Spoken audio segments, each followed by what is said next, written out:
Hi, good morning, and welcome to the ZP Developer Zone webinar, and includes live demos these days. So I will jump straight into it, and there's lots to get through, so less talk and more doing. As you can probably see, I've got not a food sensor. I've got a SensItAll potentiostat in front of me.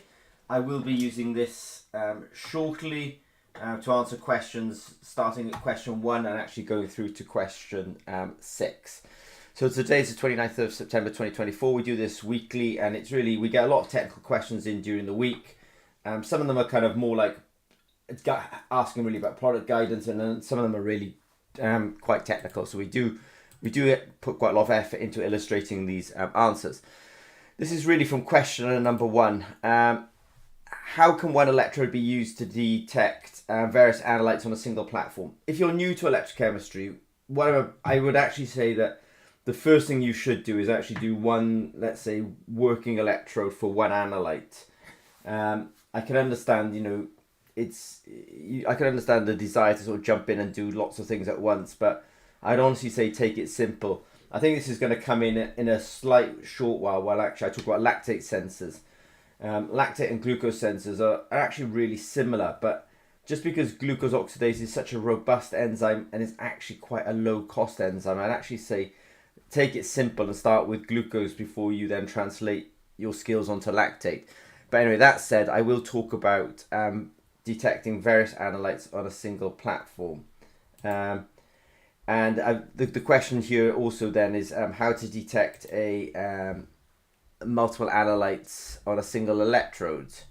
Or rather what they're actually asking is, can they have different working electrodes like carbon and gold, which is fine. Have we tested real samples like seawater or ocean water? Can a single platform do something like heavy metals and hormones? In fact, I might just, in front of me now, I have the SensItAll platform. The SensItAll platform is QR code driven. It'll be too small for you to see at the moment, but in fact, I might actually change my screen. If I want to do something like a hormone, I might actually end up doing square wave voltammetry as the actual. So by scanning the QR code for square wave voltammetry I'm now in square wave voltammetry mode. It's actually a Bluetooth connected to this potentiostat, so I can actually do that. Then they asked the question, can I do testosterone?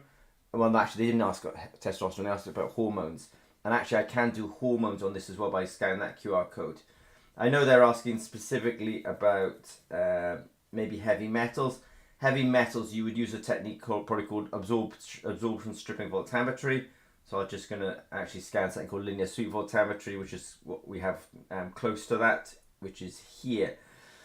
So the quick answer is, yes, a single platform can actually do, let's say, just standard electrochemical techniques like amperometry, open circuit potentiometry, impedance spectroscopy, linear sweep voltammetry, cyclic voltammetry, square wave voltammetry. And because of this data pipe, we can actually convert the raw signal then into concentrations. And I'll do a physical demonstration of that shortly.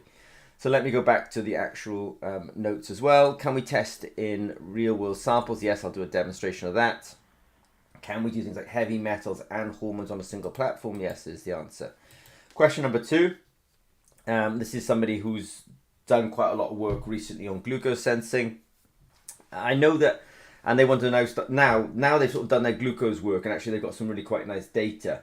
And we spent a little bit of time in one of our webinars explaining that the signal you get when you flow over a sensor might be different to the signal you get when you drop onto a sensor, because the signal from a biosensor can sometimes have analyte concentration times the mass transport of that analyte concentration. So I was explaining the difference between what we did in our lab and what they were doing, and that was all well resolved and it was understood. They may want to now start to go over to lactate, which is probably a good way of doing it, because glucose is such a robust sensor that you can reuse the glucose sensors. There's never a problem with them.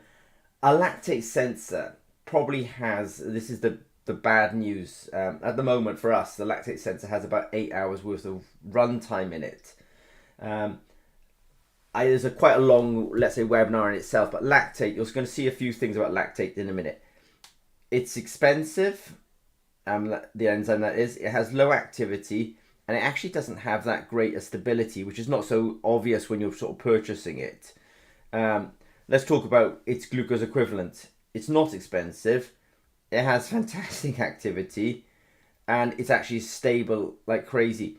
Now, I think that the reason that glucose is more, the glucose sensors are easier because the enzyme is better. Now, why is that enzyme better? It may be in part, I sort of say biological, that, the body has produced, biology has produced a better enzyme or more robust enzyme for glucose. It may also be that actually, because of diabetes and the interest in glucose sensing, that actually a lot more researchers and enzyme engineering has actually gone into the glucose enzymes as opposed to the lactate enzymes. So this person anyway is asking us a very specific question. Our lactate sensors today can actually go up to 10 millimolar. So the quick answer to your question is you can go up to 10 millimolar. We don't have the galactose data sheet. It's not available at the moment. I want to say that the enzyme, when you sometimes look at our website, you'll see glucose there and then lactate and oxygen. We may say glucose, oxygen, lactate. That's almost in the order at which we did things. And then it sort of spirals along like 40 other analytes, and galactose is somewhere near the bottom. So I just want to give you a sense that, I can talk, we've got lots and lots of years of experience in glucose and lactate. And then I also sometimes say that potassium is one of the ones we're really good at as well. Sodium, pH. Oxygen is an easy one, but that galactose is still something that we've only done a few. We own the IP on it, we've got the sensors, but we don't have a lot of the same level of experience as we would doing glucose and lactate, so the data sheet's not available at the moment. The ketone sensor, actually, it is actually one that I do have a lot more confidence in. We've done quite a lot of work on ketones. They're asking, ketones is a funny one because people talk about ketones on the breath. People talk about ketones. You can actually buy ketone sensors, and they were, for a while there, people were wondering if they were going to add value in the world of diabetes for being a marker for glucose control, etc. Your specific question is, we only test it. We're using β-hydroxybutyrate. So I'll say it again, β-hydroxybutyrate. We test it with that. We don't test it with other ketone bodies like acetone would be a sort of an obvious one. We just don't. Now you can look into β-hydroxybutyrate. I was just looking it up this morning, and I know it's the sort of a ketone body produced by the liver, and I have worked in with some major diagnostic companies, and this is the molecule that everyone is using. I say that because I haven't dug into, I use β-hydroxybutyrate because I've worked places or been involved with people who have used β-hydroxybutyrate, so we use it. But you really do have to look into the validation of that. But in general, FDA approved ketone sensors are actually tested using β-hydroxybutyrate. So look into it. That's what we test against. The ATP sensor, adenosine phosphate sensor. This is more mature than the galactose, but definitely less mature than the ketones and the lactate and the oxygen and the glucose and the potassium and the sodium. And there's other sensors that I'm kind of quite keen on. So for every sensor that we have on the website, so I suspect that the next thing that this person may do is go into lactate and ketones. For lactate and ketones, we can do the sensors and we can do the single purpose biosensor circuit for it. There will be an improvement in our electronics over time, but it shouldn't hold you back for the time being. What I mean by that is that we'll be able to go from analyte to analyte using the kind of QR codes. Maybe if you hang on and watch a demonstration in a bit, you'll get a sense of where we're going, but it won't be for a while yet on that single purpose biosensor circuit. If people really want to get fast going in the world of wearable biosensors, then I think our glucose kit is best, and I'll cover that in question 3.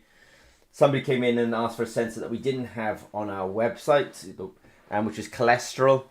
And maybe this will apply to anyone who's kind of interested in stuff, let's say either making alternative sensors to the ones we have, or making sensors that we don't have. The discussion in question 4 would be useful to them. Lactate sensors. There's a problem with lactate sensors, which is the cost. I see how to make them lower cost. In fact, what I suggest is you could actually construct your own lactate sensors. We do have reagents on the website. But but I'll also contrast it with the glucose sensor, and definitely sort of argue that, you know, don't risk your, if you're on the learning curve, it's actually much lower cost to learn on the glucose let's say sensor than it is to learn on the lactate sensor, but that'll come out apparent in a minute. How to construct these kind of sensors as well. How durable are screen-printed electrodes? It's an interesting question. Screen-printed electrodes are, we, for example, use them in continuous monitoring of glucose and continuous monitoring of lactate. So they have a certain durability. Durability is a relative term because I'm also going to test some of this material in a bit as well. Now, this is not a durability question, but I'm going to test some of this material in a bit. This material has a molecule in it that irreversibly binds to the electrode when I do that assay. So there you would argue that they're not reusable. A lot of screen-printed electrodes are reusable, but it really depends on the application. For continuous monitoring of things like ketones and glucose and oxygen and lactates, you know, you make up your sensor and you can reuse it a few times. That statement, you can reuse it a few times, is very true with glucose. That's why I'm sort of suggesting people do go in that direction when they're first starting off, and it's less true with lactate. That in the end, I couldn't guarantee that you would get more than 8 hours of runtime out of it. Somebody did notice that in our lactate data sheet, we do mention we measure lactic acid. What was happening was, when the human body is under anaerobic conditions, it's producing L-lactate. And so what we were finding was that people were buying our lactate sensors and testing it with D-lactate, and then they weren't getting a signal. By putting lactic acid in there, I think most lactic acid is either racemic, i.e. it's got 50% L and 50% D form in it. But the reason that they're saying lactic acid in there is because people were ending up testing with D-lactate. So it's actually D-lactate that we're trying to avoid, and L-lactate actually does work. Just out of interest, if people have got a sepsis infection, I have heard that it's those microbes in sepsis may be producing D-lactate, at which point you do want to detect D-lactate. But if you're thinking about human health and human health, if you're thinking about sporting endeavour, then it's L-lactate that you want to be targeting, or anaerobic conditions in the body. The SensItAll platform, I will do a few demonstrations of it, but if you purchase our SensItAll platform and our screen-printed electrodes, then you really have a platform upon which you can develop and on which you can eventually try to productize, let's say. You can try out, in the end, it's a fully functioning potentiostat, so you can try out techniques like amperometry. So if you're developing a glucose sensor, you'll be using amperometry. If you're developing a sort of saline sensor, like for sodium, then you would use open circuit potentiometry. If you were doing things like protein detection, you may build immunosensors, that would be EIS. If you're trying to do sometimes things like small molecule detection, some molecules are electrochemically active, linear sweep voltammetry would work. Cyclovoltammetry is pretty similar. And square wave voltammetry is a good technique. It's just more sensitive than, let's say, the linear and cyclic voltammetry. And then because of the data pipe, you can actually end up not just doing the method, but actually putting the raw data through and getting something that's meaningful to an end user. You know, so for example, rather than just doing amperometry, as long as you've got the calibration curve, you can then get to glucose, for example. And if you have a class of people, you can use that class of people. You could have a workstation which involved the SensItAll platform. As long as they're all using the same username and password, then they can all sort of log in and use the Judy system. So one license could probably cover a class of people. You can also have essentially one license and 2 units. It's just all the data is going to go into so one license and 2 units. Yes, that statement is correct. It's just how much you want to protect other people from getting in and out of your data. But so, for example, I have one license, but I actually have 2 of these units, and they both feed into my Julia account. So I think you can do what you want to do, which is have multiple users on the same license. I'm going to do a demonstration in a minute because here the person's kind of interested in. Well, first of all, you can develop your own sensors for it. I mean, and within reason, ZP will try to support people through our weekly webinars on making new sensors.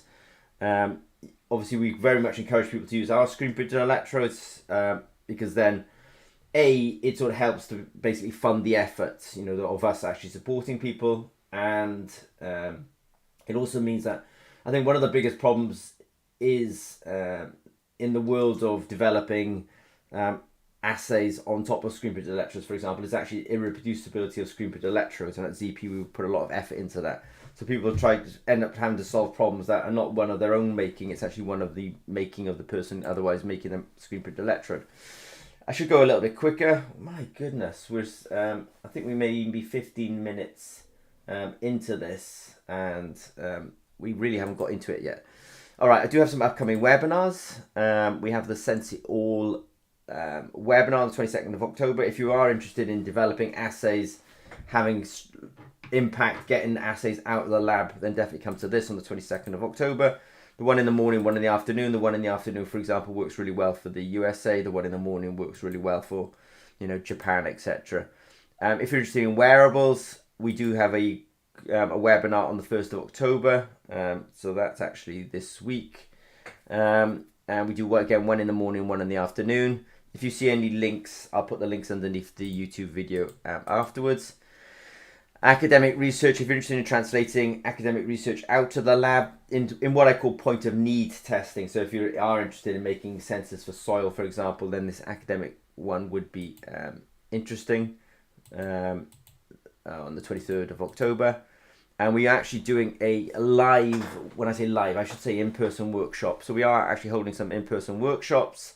They are in, let's have a little look. So on wearables, on point of need, they will be in Norway. So our site in Norway is in a city called Tonsberg. It's about an hour and 40-minute train journey, but it is very easy to get the train from Oslo. So Oslo, the airport in Oslo is called Gardermoen. You just get off. It's a very modern airport. It's very easy to get to what's called platform 4, which the train then to Tonsberg. And Tonsberg it's a lovely little town, but it's actually small enough that you can get from the airport to a hotel, and from a hotel to our place. It's sort of town you can walk across in 20 minutes. And that'll be on the 20th and the 21st of November 2024. Okay, and I'll be leading it, and there'll be more helps, but I'll, 90% of the time you'll see me talking, let's say. Multi-analyte detection. So when we talk about multi-analyte detection, I'm going to use anti-sensor oligomers actually as the indication of this. So here's one of our gold electrodes. You can put on a oligomer. This is a self-assembled monolayer. I'm not super keen on gold these days. I'd rather actually people use carbon because gold is so expensive. But with that said, there's a lot of literature obviously in binding to gold. Self-assembled monolayers have been around for decades now. It's just the price of gold is high, and I think gold will always be a high price. So when people say I want to make a low-cost sensor, and by the way, I'm making it out of gold, those two things do not go together, especially with the price of gold going the way it is at the moment.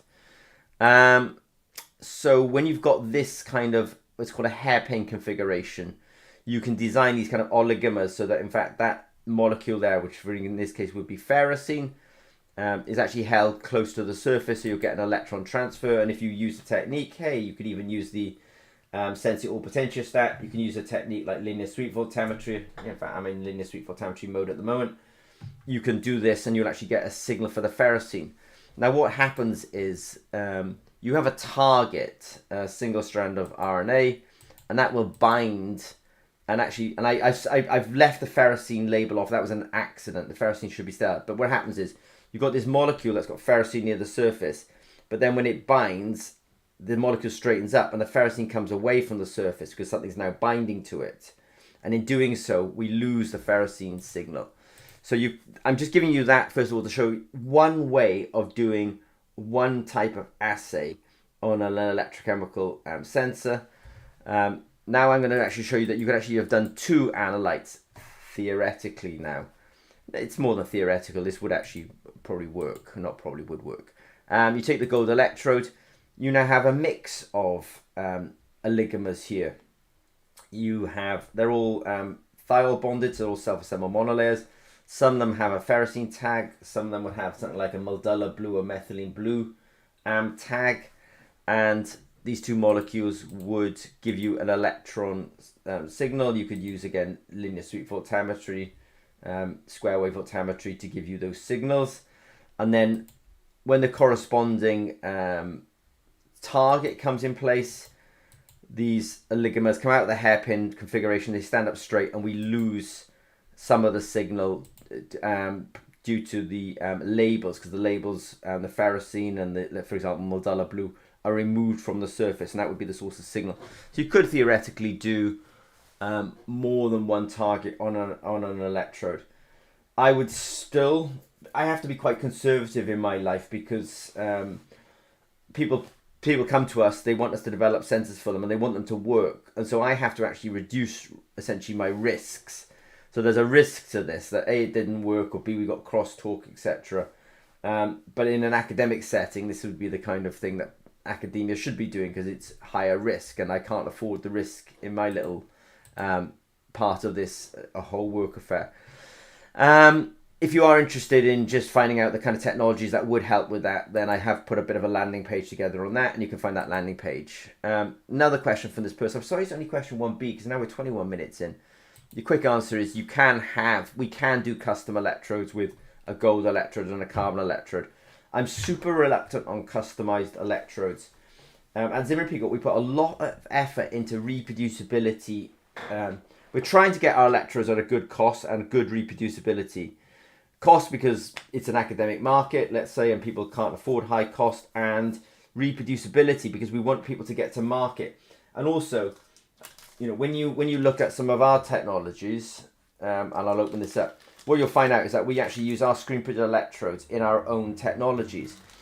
That means that I need these to be high quality, and I need them at a reasonable price. So in fact, ZP is the only company that's really aligned when it sells things like screen printed electrodes with our own customers, because actually you need high quality and low cost, and so do we, by the way. That's great alignment. That's a deliberate tactic by Zimmer and Peacock.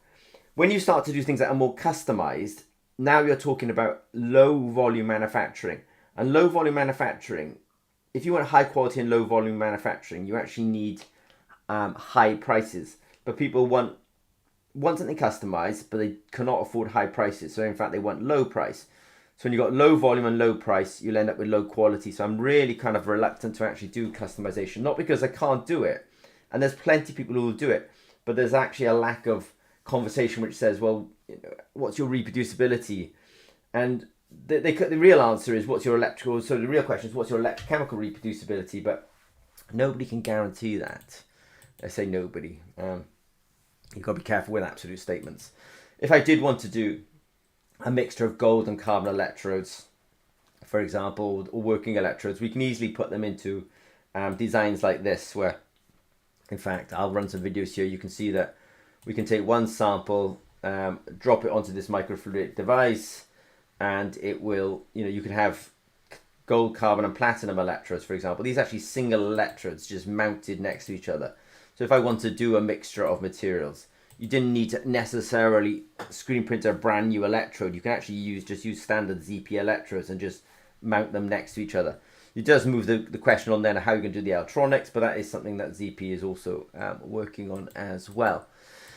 And I've put a little bit of a landing page for that as well to sort of help guide in a bit. The question here is, have you tested SensItAll with real samples? Now, they are asking here, such as seawater and ocean water.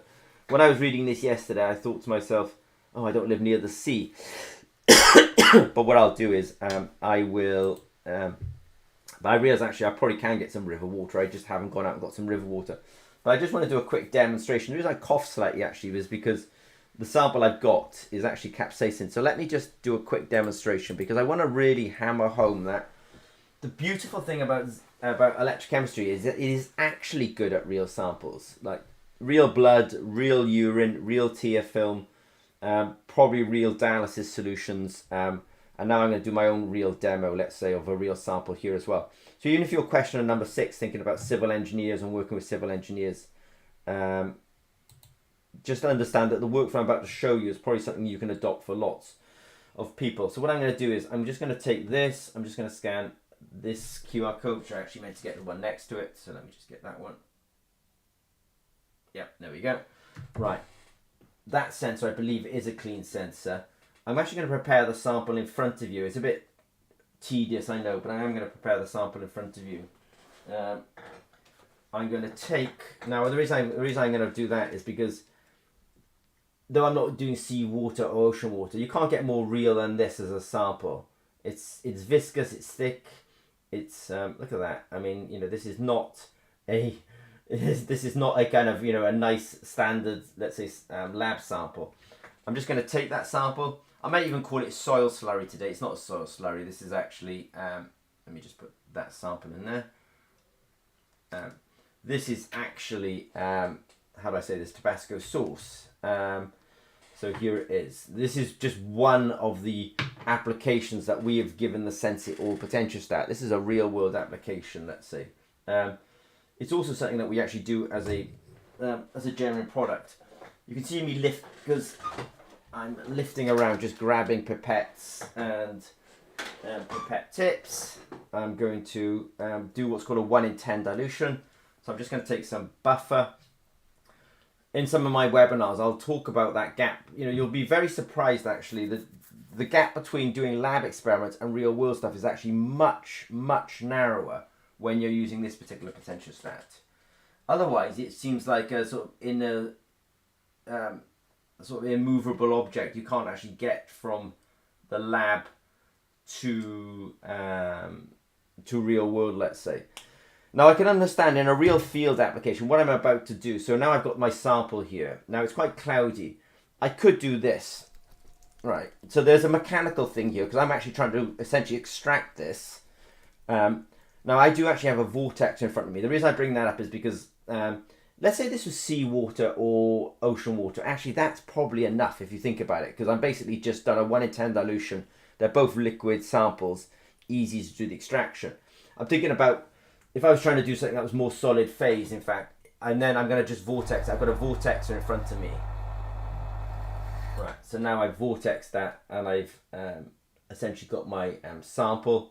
Another thing about electrochemistry is samples don't have to be opaque, don't have to be transparent and beautiful. That's not beautiful. That's actually still quite cloudy. Now I'm going to put a sample on. The other beautiful thing about electrochemistry is actually it demands really, really small samples. That's it. That's why it works particularly well in sort of point of care diagnostics, where people only want to give you a tiny drop of blood. You know, it's reasonable. You know, they don't want to give you a lot of blood. What I'm going to do now is I'm just going to label up my data so I can actually find it later on. All right, now I'm going to take a sample, put it on there. I will go continue and start measurement, and off it goes. So it's giving you the raw signal in real time as it goes, but I don't expect the real users of this technology. When I say the real users, this is something that we sell into the food industry. So I can't really expect those people to how do I put this? I can't really expect them to be understanding my electrochemistry, and I certainly don't. So what I do is I give them an answer which they can understand. So you can see the result here. I can even rotate it so you can probably see it the right way around. And the result is about 5,590 Scoville heat units. So if you Google Tabasco, you will see that they think they ship it at approximately 5,000 Scoville heat units, which is exactly what we got. I didn't do there. You notice I didn't do a calibration there. This is not that webinar for talking about calibration, but one thing we really do well at Zebra and Peacock is with these screen printed electrodes, we make a really good point of actually reproducibility. Lots of screen printed electrodes that are making their way onto the R&D market do not have good reproducibility. I see it in the way people actually do their scientific papers. I can see them essentially trying to overcome that lack of reproducibility in their papers. And then it doesn't lead to an easy assay. And if you don't have an easy assay, it doesn't lead to easy translation of that assay out of the lab. Now I'm going to share my other screen with you. So I'm going to share my screen with you rather. Something that this says here, it gives me the answer. And then it also says upload complete. And that upload complete is because the actual data went to the cloud. So let me just open up that data, which is here. I've got a beautiful, well, yeah, it's all relative. If you're an electrochemist, it's beautiful. But I actually do have the cyclovoltammetry for capsaicin. And then I have a processed piece of data where we've got this toolbox over here. This is scan 1. So cyclovoltammetry, often we do 1 scan, 2nd scan. On the 2nd scan is where I actually analysed. We've got low pass filter, but there's lots of filters in here. I flipped the y-axis. It sounds a bit ridiculous, but I did flip it. It made it easier then because we cropped it a little bit. Because what I then did is I actually looked for I opened up a window in potential and said, look, center around 250. The window size is 300 millivolts, and then apply this formula. This was the dilution that came from the app, so it could actually back calculate the final concentration. So it went through the data pipe. And yes, that is something that you could do with students, for example, in a teaching lab, and essentially find the best algorithm, let's say, you could for interpreting the signal. If I shift that window, for example, I'll miss that peak, for example. So you'll know that you put the window in the wrong place. So the reason I did all that then, and I'm just going to go back to this, is because I was answering I wanted to be very clear that SensItAll and electrochemistry, it doesn't care whether the sample is real or not real. That was definitely a real sample. You care and the ability to turn the raw signal into information, but as a science, it doesn't care whether in fact, I think it quite likes seawater and ocean water. At least the electrochemistry I like to do is actually quite liquid phase. So we do like liquid samples. That's why you saw me actually do an extraction, because Tabasco itself is actually quite viscous. The capsaicin in this particular sample is somewhat locked up in the solid phase. And so I had to actually do an extraction in order to get the sample. Is it possible to have a single platform for both detecting heavy metals and hormones? The quick answer is it is possible. And actually that's the whole point in some ways of this. So you just saw me do a chili sample, and if I had a testosterone sensor with me, now I could do testosterone. And I know I said earlier on, if you want to do something like a heavy metal, you can use square wave voltammetry. So this is a very powerful instrument that in fact you can go from, yes, is the answer to your question. You could do metals. So it's not quite the metals you're thinking of, but potassium, for example, is on here. And there's testosterone. So the easy answer to your question is yes. Of course, there's lots of nuances about how you're going to detect those metals and those hormones, but the easy answer to your question is, well, the short answer I should say is yes. It's also an easy answer. Now, question number 2, our lactate sensors do go up to 10 millimoles per litre. I don't have a data sheet on the galactose at the moment. I sort of, with this person, I prefer them to try lactate and ketones next before going on to galactose and ATP, which they're also interested in. And when it comes to the ketones, I do have a lot more confidence in the ketones, and the ATP, we don't have a data sheet available at the moment. ATP, just by the way, we use these enzymes that are really expensive, so we're really having to look into ATP at the moment to figure out the cost structure of these sensors. And you are able to get a single purpose biosensor circuit. If you order more, if you order lactate sensors, then the single purpose biosensor circuit will be programmed for lactate, and if you order ketones, it will be programmed for ketones, is the quick answer. Measuring glucose, if you are thinking about getting into wearable biosensors or continuous monitoring, this will come up a little bit. I would honestly suggest getting into glucose to start with. The sensors are more robust. If you end up making your own glucose sensors, the materials are a lot lower cost. And when I say more robust, I'm just thinking relative to lactate. Lactate is a real pain. Now, links here will pop up, but I've also done a bit of a landing page for this as well. So there's a landing page for it. Electronics, glucose sensors, test solutions, and contact us. This one is, for example, somebody said, how do I detect cholesterol in blood? We didn't have a cholesterol sensor. I have worked on cholesterol sensors on and off over the years. Sometimes the business case for cholesterol sensing is a little bit, it's a bit unclear to me. There are cholesterol sensors on the market. They're not terribly successful. And I think it's because if you're asking somebody to prick their finger, if you're a diabetic, you'll prick your finger because it's really important that you do know your glucose level. But of course, if you've got high cholesterol is something that you can improve through diet. Cholesterol is not something that kills you in the short term. It's something that will kill you on the years scale. Eventually clogs of your arteries, and unfortunately you can have cardiovascular disease. But that said, somebody comes to us, they say, so the nice thing about electrochemistry as a science is you can Google, electrochemical detection of cholesterol. You'll immediately find something that's relevant. So I can see here they're using a cholesterol oxidase, which generates hydrogen peroxide. They're using nanoparticle gold. You could have just used a platinum electrode and detects the hydrogen peroxide directly, but they're using nanoparticle gold just because it's probably part of their toolkit, and it's publishable, let's say. Now this is a classic actually, because when you read the paper, in fact they're even like they're using something like square wave voltammetry or linear sweep voltammetry. This would be an easy paper for me to actually apply that onto one of these electrodes. So the reason I do it twice is they've got the nanoparticle goals and then they've got the enzyme formulation itself. But that paper will finish what we call technology readiness level number 3. And then to really make an impact, you have to get to a much higher technology readiness level. It won't ever leave the lab. And I suspect that this research has never left the lab. And that's the whole point about this SensItAll platform. Actually, we could have done that. They could have done that research on this potentiostat. And you see that image that they've got there? They would have exactly had it. They would have actually had almost that product. The only difference is the interface would have been on the smart device, which I actually argue is a much better interface, because that's a portal to the cloud, in fact. So they can actually then get the data into the cloud. So I'm just saying, if we don't have a sensor, you can't find any evidence for it on our website, ask us, or B, actually, the body of literature in electrochemistry is huge. I think there's 25,000 papers like this produced per annum. So there's always somebody that's done something, and so the proof of principles are always being done.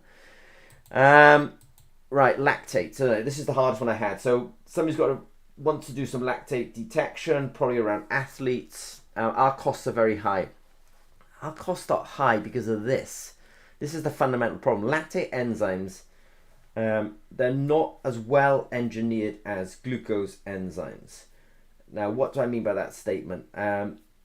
Their intrinsic activity seems to be a lot lower. Their cost seems to be a lot lower, and probably linked to the intrinsic activity. What the sensors are doing is they're all the time turning oxygen in the presence of lactate into hydrogen peroxide. Hydrogen peroxide is quite an aggressive molecule. I've got a suspicion that hydrogen peroxide is actually attacking the enzyme. Now with glucose, there's so much activity that we can buy for quite low price that actually we can overcome that attrition or damage of the sensor. But I also think that the enzyme itself may be actually more robust. But for lactate enzymes, 500 units would cost us £1,000. That's not that far off $1,000 these days. That's about like $1,300. If I look at the glucose equivalent, I can buy 250,000 units for half the price.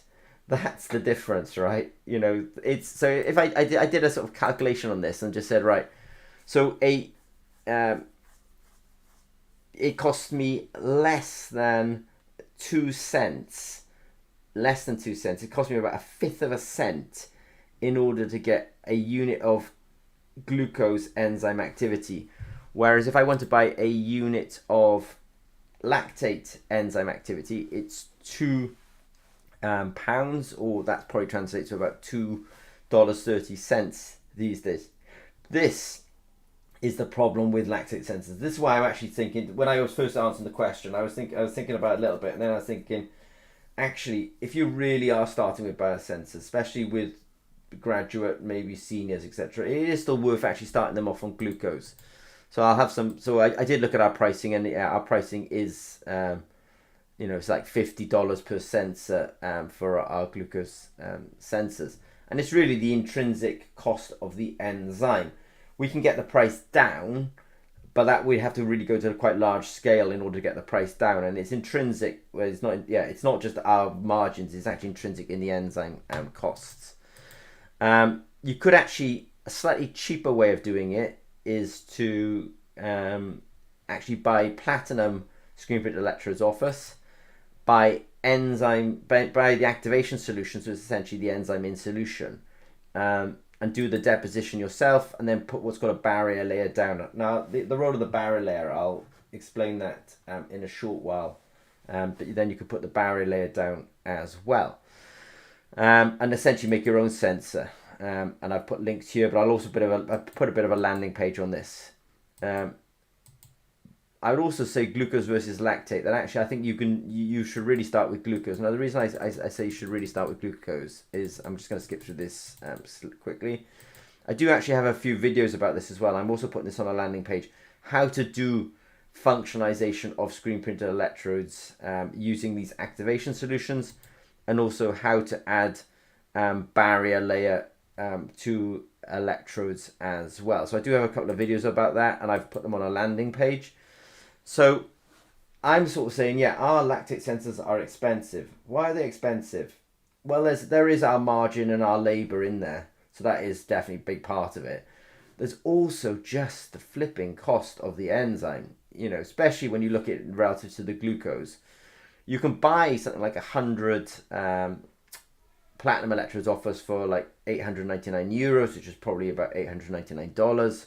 So they're just about $9 each per electrode, and you can drop cast the activation solution onto that, and you can then let that cure, and then drop cast the polyurethane barrier layer onto that as well.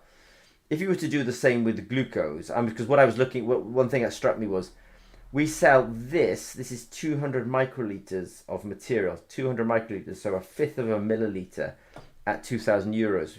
Really, you know, I know it's expensive, okay, I can't deny it. But if I look at the glucose equivalent, in fact, I find out that it's 1 milliliter, so 5 times as much at €900. So you can sort of see now that the economics are actually kicking in. You get more for less money, because the glucose enzymes are just intrinsically lower cost, and the polyurethane barrier. Just out of interest, when you're making these kind of sensors, you're talking about 2 microliters of material is required, for example. So don't, you know, even though that was 200 microliters and it was approximately $2,000 for the lactate, you can still make, if you're really, really careful, you can still make, theoretically, you can make 100 sensors out of it, though by the time somebody spilt it and stuff, you can't. Whereas actually the glucose, you know, you can make, you know, 500 sensors, let's say, for half the price. Well, for half the price, effectively. So I actually think it's better to, if you want to really save on price, it's probably better to have actually people make their own sensor. It's just going to it's a glucose sensor, because it's just, you know, it's 1 mil for €900 rather than 200 microliters for about 2,000, which is, you know, I get it, but it's the enzyme itself. Just out of interest, the way these sensors work is we start off with an electrode. You'll drop cast the enzyme down, the enzyme solution, that will cure. You'll put a barrier layer down on top of it, and then you'll bring a glucose solution to that, and the glucose will react with the enzyme. You could also use the word lactate here. They both work in a very similar manner. The glucose reacts with the enzyme, and you actually end up, it doesn't matter, you create glucolactone. Just out of interest, sometimes you see people label this as gluconic acids. The first molecule produced is glucolactone, but it hydrolyzes very quickly. Oxygen is the cofactor for an oxidase enzyme. It becomes hydroperoxide, and the hydroperoxide is what you can detect in the class. So if you're trying to make a low-cost lactate sensor, I'd actually suggest making a glucose sensor. And the reason I put these slides up then is to kind of illustrate that, in fact, glucose and lactate are very similar. You would, in fact, replace glucose oxidase with lactate oxidase, for example. It's just the enzyme's so expensive. It is really got a poor activity with it. And we can only run those sensors 8 hours, where actually we run glucose sensors for months and months. So we've run glucose sensors now for over half a year. Sorry, glucose sensors are much tougher. You have to be able to tell that story that, you know, we start with glucose, but one day we'll go to lactate. But I would actually get my feet wet with glucose before I went to lactate, just from an economics perspective. You can make mistakes. It wouldn't actually cost you so much money to make mistakes, let's say, especially when you're on that learning curve. I do have a bit of a landing page, how to make a lactate sensor, the electrodes, the activation solution, the barrier solution, the test solution, the rinse solution. And I've labeled this one up here, I realize, lactate, but that's actually glucose. How to build a glucose one, the electrodes, the activation solution, the barrier layer, the test solutions, the rinse solutions. And by the way, if you see a link, the link will be underneath the video as well.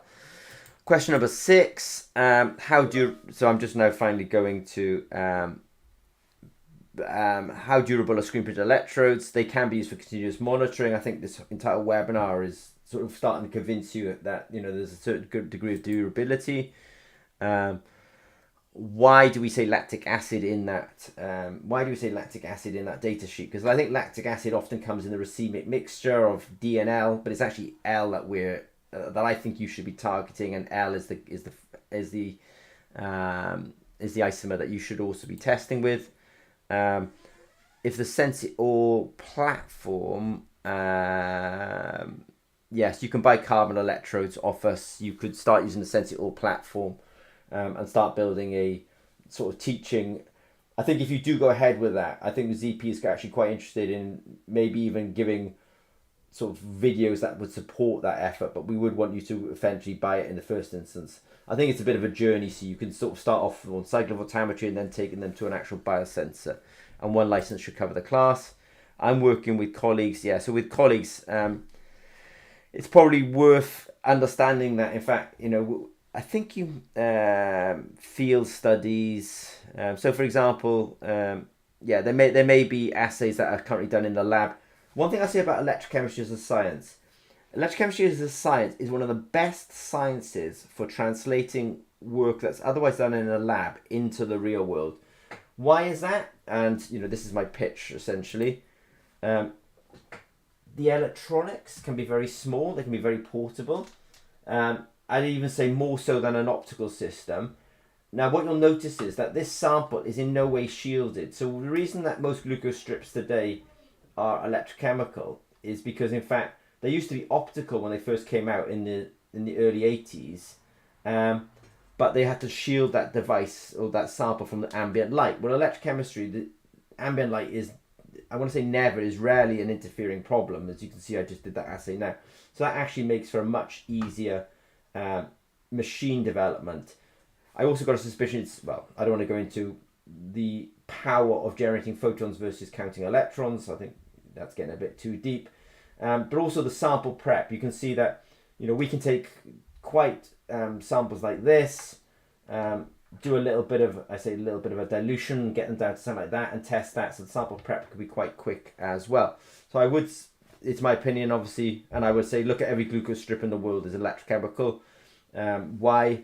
Low cost electronics, low cost way of making the actual sensors themselves, very little sample prep, and they were able to translate what were otherwise assays in the lab to assays that were out in the real field.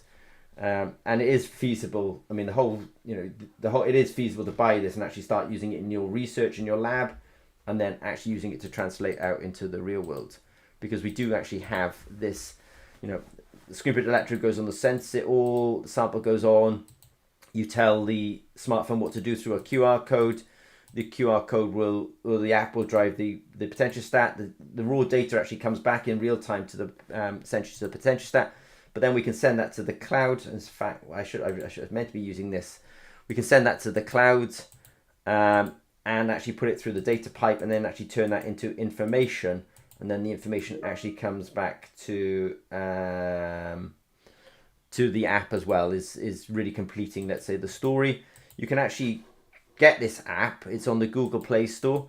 It's on the Apple App Store. So this is really good, because if you've got a classroom of undergraduates or something, you can actually just get them to install the app on their phone. You give them the username and password, and they're off to go, basically. You can try this for yourself. Don't have an account, create an account. Just know that when you create an account through the app, you're actually creating an account on a system called Julie as well. Enter your name, enter password, and then if you use that email and password later on in Julie, you'll actually find out that these two things are synchronized. I'm going quite quickly because I think let me look. I've gone some time over, let's say. And yeah, the QR code part, you can actually try these QR codes out for yourself. Amperometry, open circuit potentiometry, EIS, linear sweep, cycle voltammetry, square wave voltammetry. These don't exist on that by accident. Zimmer and Peacock, at least as a company, we've been around 10 years. I did my PhD in this in 1997, so there's a lot of history and where we got, why we got to where we're at today. And then this last bit, which is really of 2024 consolidation of decades of millions of engineers. They've given us Bluetooth over the years, they've given us smart devices over the years, they've given us cloud computing over the years, they've given us microelectronics over the years. The glucose world has laid out this whole workflow for us. Bang! And now we've got something like the SensItAll, where actually we put this data pipeline in there, and we can actually then unlock all these other potentials for us. So I think if you're going to make your own electrode, you get like a 501 electrode. You would drop cast some material on there. You may drop cast some other material there, and then let it cure. I think electrochemical sensor development is actually, fabrication I should say, is actually easier than people would otherwise realize. So I don't really want to go through all the questions again, just because it was actually quite a long webinar today. But if you fast forward to the beginning, you'll see those questions. So I want to say thank you. If you've got any questions, I want to say essentially don't hesitate to reach out to us. Okay, thanks very much.